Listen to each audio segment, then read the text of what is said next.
A história começa com a descrição das responsabilidades da família de Arão, destacada como a linhagem escolhida por Deus para ser os sacerdotes do povo de Israel. Arão, o irmão de Moisés, é o sumo sacerdote, e seus descendentes são designados para realizar os sacrifícios e cuidar do tabernáculo, a habitação sagrada que Deus instruíra Moisés a construir. É enfatizado que a função sacerdotal é exclusiva da família de Arão. Eles são responsáveis por mediar entre o povo e Deus, oferecendo sacrifícios e mantendo a santidade do tabernáculo. Esta responsabilidade não é apenas uma honra, mas também um legado que deve ser transmitido de geração em geração. A narrativa segue detalhando a linhagem de Arão, desde seus filhos até seus descendentes, mostrando a continuidade da herança sacerdotal. Cada membro da família tem um papel específico na manutenção dos rituais e na administração das práticas religiosas. Os sacerdotes têm o dever de garantir que todas as cerimônias sejam realizadas de acordo com as prescrições divinas, preservando a pureza e a santidade das práticas.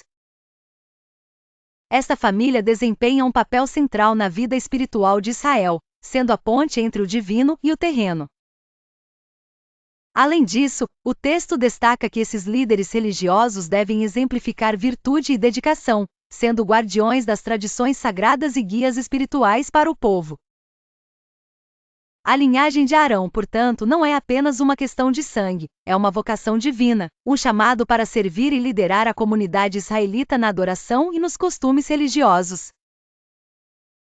Em um distante passado, no coração de um deserto interminável, ergue-se a história sobre os levitas, guardiões de um sagrado tabernáculo. Não muito distante das tendas do povo, o tabernáculo aparece como a peça central da fé e da comunidade. Os levitas foram escolhidos com um propósito específico, eram os responsáveis por cuidar do tabernáculo, manusear seus elementos sagrados e garantir que sua presença entre o povo de Israel permanecesse intocada e reverente. Dentro de suas atribuições havia uma tarefa que exigia não apenas habilidade, mas também grande devoção e disciplina. Cada manhã, com o levante do sol sobre o horizonte quente e arenoso, iniciava-se o ritual da montagem do tabernáculo. Os levitas, com seus passos meticulosos e mãos cuidadosas, reuniam-se ao redor da estrutura ainda deitada sobre o solo. Cada peça, cada tábua e cada tecido tinha seu lugar certo, gravado na memória dos levitas como uma dança aprendida ao longo dos anos. E quando o tabernáculo estava de pé, sua aura de santidade envolvia todos os presentes. A presença divina parecia palpável, agarrando o coração e trazendo paz até aos mais inquietos entre a multidão. Era o símbolo de que mesmo no meio do deserto vasto e áspero havia esperança, havia propósito. Passando o dia, quando o sol finalmente começava a descer e o céu se pintava de laranja e roxo, outra tarefa esperava aos levitas. O processo desenrolava-se em inversão cuidadosa, era a hora de desmontar o tabernáculo. Cada peça cuidadosamente retirada, cada tecido dobrado com precisão e respeito. Uma tarefa que, embora repetitiva, jamais era vista como algo trivial ou mundano. E no próximo ponto de parada, lá estavam novamente os levitas, conduzidos não apenas por dever, mas pela reverência e amor pelo divino. Este ciclo de montagem e desmontagem continuaria, sempre mantendo a promessa de um elo entre o céu e a terra. Cada levita sabendo que em meio à sua tarefa tão singular, havia a oportunidade de servir a um propósito maior, uma dádiva da responsabilidade pelo sagrado. Assim, dia após dia, os levitas perpetuavam a tradição, transportando com devoção o tabernáculo através do deserto, assegurando que a presença divina jamais deixasse de acompanhar o povo de Israel em sua jornada. E entre os grãos de areia e ventos do deserto, num ciclo de montagem e desmontagem, criação e recriação, os levitas deixavam um legado eterno. Em um dia ensolarado no deserto, toda a congregação de Israel reuniu-se em torno do tabernáculo, onde a nuvem repousava durante o dia.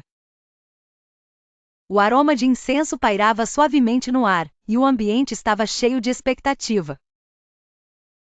Moisés, obedecendo às instruções de Deus, tinha a responsabilidade de guiar o povo na consagração dos levitas. Os levitas foram escolhidos por Deus para substituir os primogênitos de Israel. Antes, todos os primogênitos homens eram dedicados ao Senhor como resultado da proteção milagrosa dos filhos mais velhos durante a praga que havia assolado o Egito. Agora Deus fez uma nova designação. Os levitas tomariam o lugar dos primogênitos, tornando-se responsáveis pelo serviço no tabernáculo. A escolha dos levitas não era apenas uma questão prática, mas também espiritual.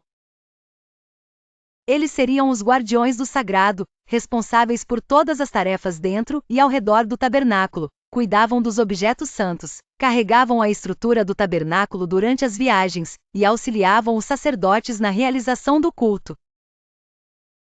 Moisés, com atenção meticulosa aos detalhes, começou o processo de consagração. Os levitas foram purificados de maneira especial e apresentaram ofertas ao Senhor. Diante de toda a congregação, eles foram dedicados ao serviço divino, cada gesto simbolizando seu novo papel como substitutos dos primogênitos.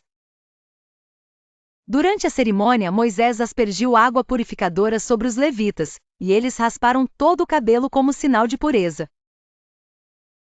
Em seguida, ofertas de carneiros foram sacrificadas, e o sangue foi derramado simbolizando a consagração e aceitação dos levitas por Deus. Um por um, os levitas passaram diante de Moisés e de Arão, cada passo simbolizando seu compromisso de servir ao Senhor e ao seu povo. A consagração dos levitas não foi apenas um ritual de passagem, mas também um momento de união entre Deus e Israel. Na luz do sol do deserto, cercado por seu povo e guiados pela voz de Deus, os levitas assumiram seu lugar como pilares na vida espiritual de Israel.